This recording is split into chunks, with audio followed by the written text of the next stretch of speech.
when I first got out of jail, like in 89, the end of 89. I didn't want to go back to jail. I wanted to do something with myself. Snoop Dogg survived the trenches, caught a Promised to myself I wasn't going back. I wanted to do something with my life. Snoop Dogg is living proof that even after surviving the trenches, facing a murder case, and losing family members along the way, it's still possible to rise to the top. Today, he's one of the most recognizable figures in the game. But his journey wasn't handed to him. Let's rewind and see how Calvin Broadus went from hustling on the block to staring down a life sentence in an L.A. courtroom. Born on October 20th, 1971, at Long Beach Community Hospital in Long Beach, California, Calvin Cortazar Broadus Jr. came into the world under tough circumstances. His biological father, Vanel Varnado, a Vietnam War veteran, left the family just 3 months after Snoop was born and moved to Detroit. Soon after, his mother remarried, and Snoop took the name of his stepfather, Calvin Cortazar Broadus Sr., but that marriage didn't last either, ending when Snoop was still just 4 years old. From that point on, his mother, Beverly Lynn Tate, became the backbone of the household.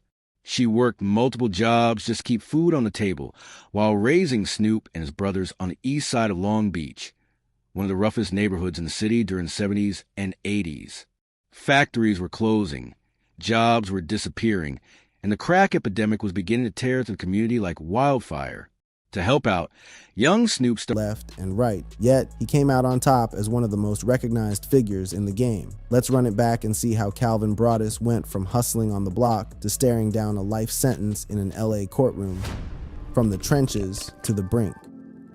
Calvin Cortazar Broadus Jr. came into this world on October 20th, 1971, at Long Beach Community Hospital in Long Beach, California. His biological pops, Vernel Varnado, a Vietnam War vet and mail carrier, dipped out on the family just 3 months after Snoop was born and bounced to Detroit. The young'un got named after his stepdad, Calvin Cortazar Broadus Sr., who his moms married shortly after. But that union fell apart too when Snoop was only about 4 years deep. His mother, Beverly Lynn Tate, became the rock of that household. She was grinding multiple jobs to keep food on the table while raising Snoop and his brothers in the east side of Long Beach. This was one of the most run-down and dangerous hoods in the city during the 70s and 80s, a time when factories were shutting down, jobs were scarce, and the crack epidemic was about to tear through the community like wildfire. To help out, young Snoop started his own little hustles early, pushing candy door to door, delivering newspapers, and bagging groceries at the local stores. His moms, a devout Baptist who sang in the choir at Golgotha Trinity Baptist Church, put him on to music from jump. She had him singing in the church choir and playing piano before he even hit kindergarten. She schooled him on that old school R&B and soul, the kind of music that would later shape his whole sound. The nickname Snoopy came straight from his mom's. She called him that because he looked like the cartoon dog from Peanuts and stayed glued to that show. That wholesome little nickname stood in stark contrast to the reality waiting for him outside them doors. In school, Snoop was actually putting in work. By the time he hit 6th grade, he was already spitting rhymes in the hallways, drawing crowds so thick that the principals thought fights were breaking out. He was nice with the football too, had real scholarship potential as a receiver and defensive back,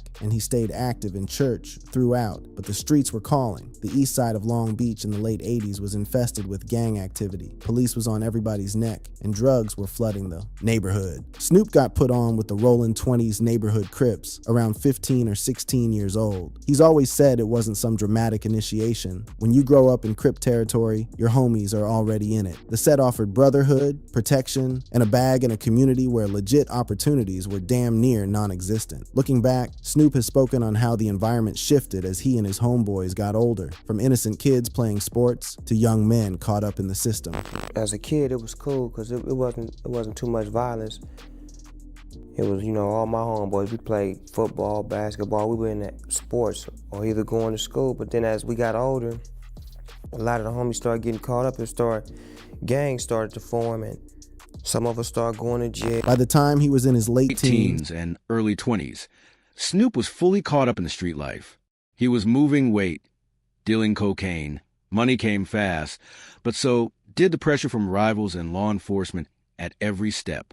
Between 1989 and 1990, he was arrested multiple times on possession with intent to distribute.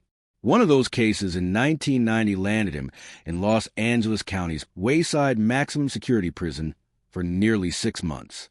When he came home from that bid, it changed everything. It was a wake-up call. I got out of jail like in 89, the end of 89.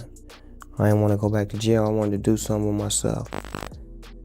And I just, started becoming dedicated to it, being a student to it, started making tapes and, leaving all the other madness alone on the streets and being more dedicated to rap. Music became his. He linked up with his step-cousin Warren G and his day one homie Nathaniel, Nate Dogg Hale, another kid from the church choir who could really sing. Together they formed 213, started cutting records, and began shaping that signature G-Funk sound, drawing heavy influence from George Clinton and the early West Coast Trailblazers. Their big moment came in 1991 when Warren G played one of their demos at a party, where Dr. Dre happened to be posted up. That connection led to Snoop landing on Dre's track Deep Cover in 1992, and everything changed from there. Before the fame, Snoop and the crew were recording out the back of a local record store. Like I said, when we was making tapes in the back, me and my homeboys, Dre's little brother was my DJ at the time being, and he was always telling me, man, you need to rap for Dre. And I was like, I know I ain't ready for them yet. They had put Straight Outta Compton out, and I was like, I ain't even on their level yet. So we just went ahead and kept making tapes. By 1993, Snoop was about to drop Doggy Style, which would go down as the fastest-selling rap debut of all time. He was only 21, on the verge of becoming one of the biggest names in the game. Then on August 25th, 1993, Snoop was on the brink of releasing Doggy Style, an album that would become the fastest-selling rap debut in history. At just 21 years old, he was moments away from becoming one of the biggest names the game had ever seen. But on August 25th, 1993, everything changed. Gunshots rang out near his apartment complex in Los Angeles, and in an instant, his future was thrown into doubt. A single death would force him into a courtroom battle where the odds were stacked from the start, a case that could have ended everything before it truly began. The tension behind that night had been building all summer. Philip Diriam, a 20-year-old allegedly tied to the buy-or-sell hustlers, had ongoing beef with people in Snoop's circle. According to the defense, Diriam and his crew had been following Snoop's Jeep repeatedly, making threats and flashing weapons. On that August night, it finally boiled over near Snoop's place in the Palms area of West L.A. Snoop was driving his black Jeep Cherokee, with his bodyguard McKinley Lee in the passenger seat and Sean Abrams in the back.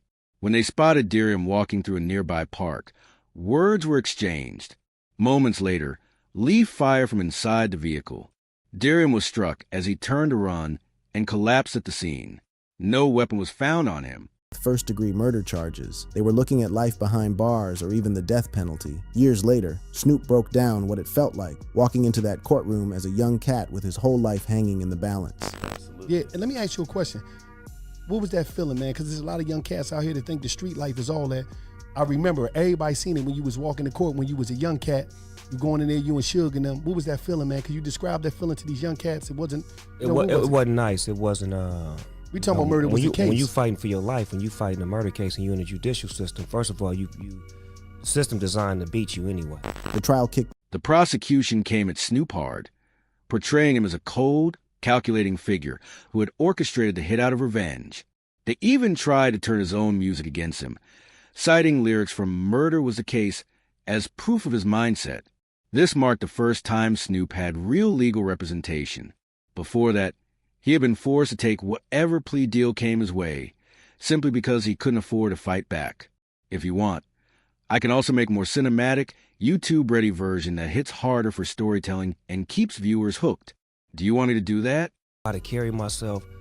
I didn't know how to act because I wasn't never in a position like that. Normally, when I went to court, I would just take the deal. Mm-hmm. You know what I'm saying? Because I didn't have money for a lawyer. I didn't have... Yeah, that was me. I was there. Right. So I didn't have none of that. So this is the first time I ever had a lawyer. The defense squad. Snoop's defense team was stacked with heavy hitters. Johnny L. Cochran Jr., fresh off the O.J. Simpson trial, joined forces with David Kennard and Donald Ray. They focused on a self-defense strategy, claiming that Warren and his crew had been harassing Snoop's team for weeks leading up to the shooting. Say what you will about Suge Knight, but when it came to protecting his artist, he assembled a top-tier legal squad capable of managing a label worth around $10 million. Enough to know that you need a lawyer. We gotta get a defense team. We gotta do this.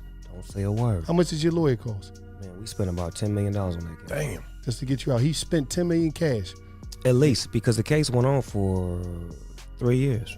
The trial brought some game-changing tactics that courts had never seen before. Snoop's legal team put together video reenactments of the shooting, something that was unheard of at the time, to show the jury exactly how it went down. This was the first time that video reenactments was introduced in court.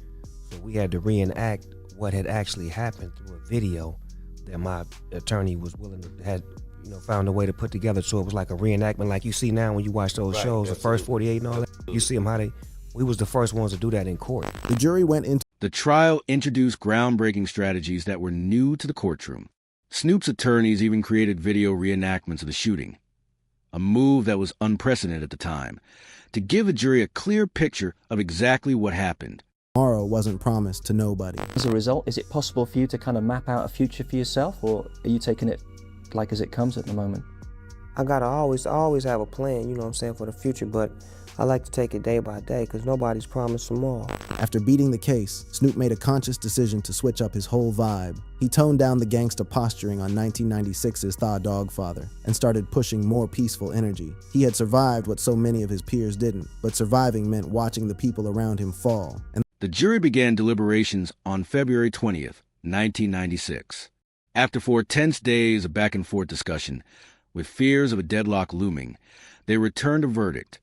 Snoop and Lee were acquitted of all murder charges. The following day, they remained hung on the voluntary manslaughter charge, which the DA ultimately dropped. One juror later said the self-defense argument was compelling, and that they didn't trust how the police and prosecutors had handled the case. The trial took a heavy toll. Legal fees soared between $5 and $10 million, and emotionally, Snoop faced house arrest, Same time, constant there death was a threats, level of respect. and relied It was never even more about on weed to him cope. being bigger than me being bigger than me. I mean, him being bigger than me or me being bigger than him. I actually got him 2 death row records. Should go get Cuz. He need to be with us. but by mid-96, things started. After beating the case, Snoop made a deliberate choice to shift his energy. On 1998XS The Dog Father, he dialed back the gangster posturing and started putting out a more peaceful vibe. He had survived what so many of his peers hadn't. But survival came with its own pain, watching friends fall and the bodies start stacking up around him. The mid-90s Once Pac hip-hop got shot. scene was on edge. When he got shot, he felt like they did it, but And this was when he got shot in New York. yeah. Before he got shot in Vegas. There you go right there. Yeah. And now, So he felt like someone from the West Coast was involved. no. Or from the like- East Coast, rather. yes, Excuse me. Yes. And later information came out that the people that he thought did it had nothing to do with it. being on death The middle of 96, tensions were rising. Pac was acting unpredictably, pressuring everyone on the label to take sides in the escalating beef. Snoop, just out of his legal battle and determined to... instead of getting squashed.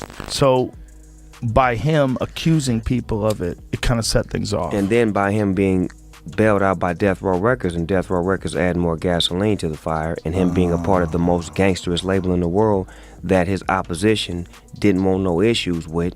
Right. It only egged it on, as opposed to, let's find a resolution. No, let's keep making it more of a problem. On September 7, 1996, Pac took multiple adding fuel to an already blazing fire.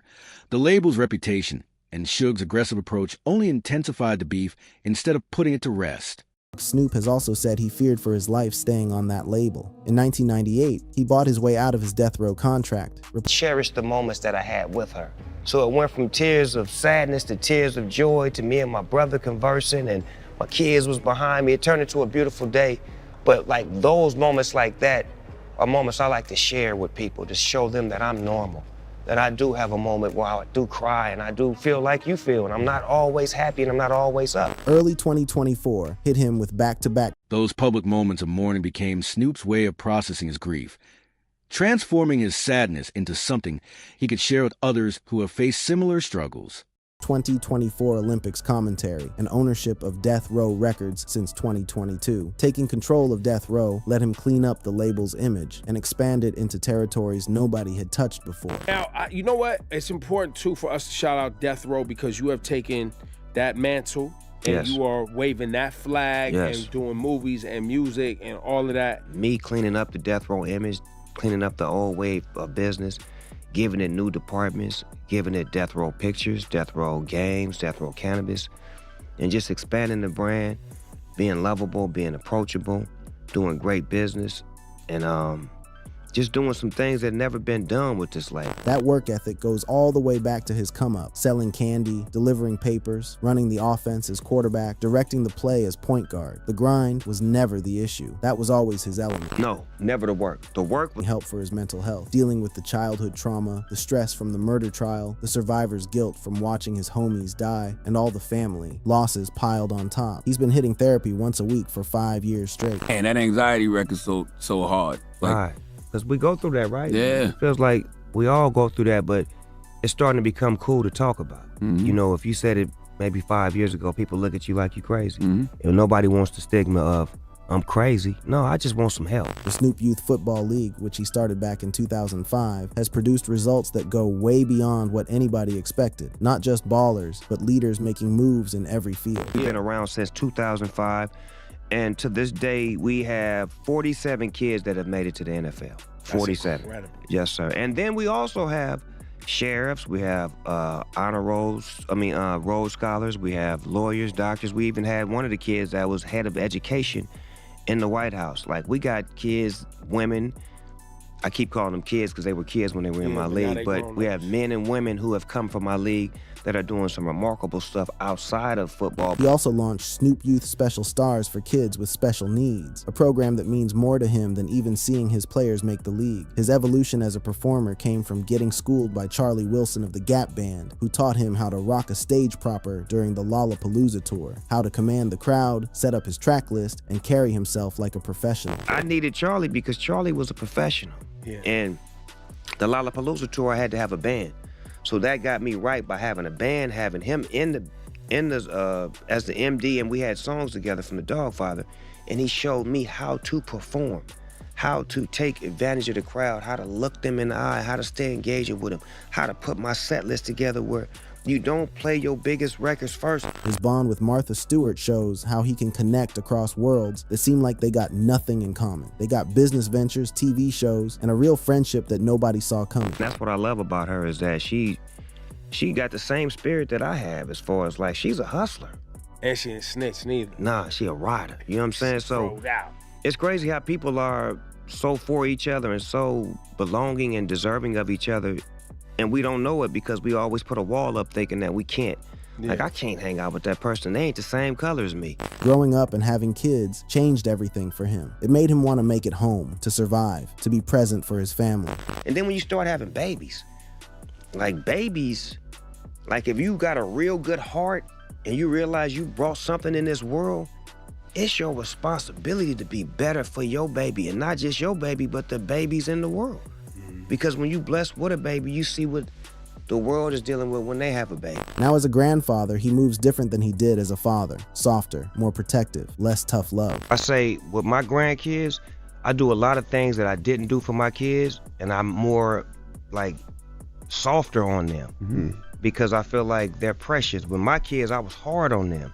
And I'm like, man, was I wrong or right for that? Because the way I was raised, you know, you're supposed to put your kids in positions to understand that life is real. You don't want to set them up for nothing that's fake. At 54 years old, Snoop Dogg is still putting in work. His album, Is It a Crime?, addresses recent controversies while showing off the musical range he developed over 3 decades. Having his hands free from all those contractual situations finally let him explore every style of music he loves. I think once I was able to have my hands free from all of the situations that I had been in, whether it was Death Row, No Limit, me just being by myself solo as an artist, just wanting to do different styles of music. Like, I love music. I love every form of music. And like I was saying, if I adore you as a musician and I love your music, I'm going to reach out And if I love the style of music or the genre of music, I'm gonna try it. The tragic fate of Snoop Dogg ain't that he took L's, it's that he survived them all. He outlasted the streets, outlasted the case, outlasted his homies, and keeps outlasting everybody's expectations. Every loss carved something out of him, and every time, he filled that void with something new. Music, family, business, giving back to the community. The same cat who thought he was gonna get the death penalty in an LA courtroom now owns the label that almost destroyed him. The kid who was out the bag selling tapes on a bike now sends kids to the NFL. The rapper who watched Pac flatline in a Vegas hospital now mentors the next generation coming up. His fate was tragic. What he did with it was legendary. Thanks for watching. If you had a good time, keep the adventure alive by clicking on one of the suggested videos on your screen right now for more amazing content.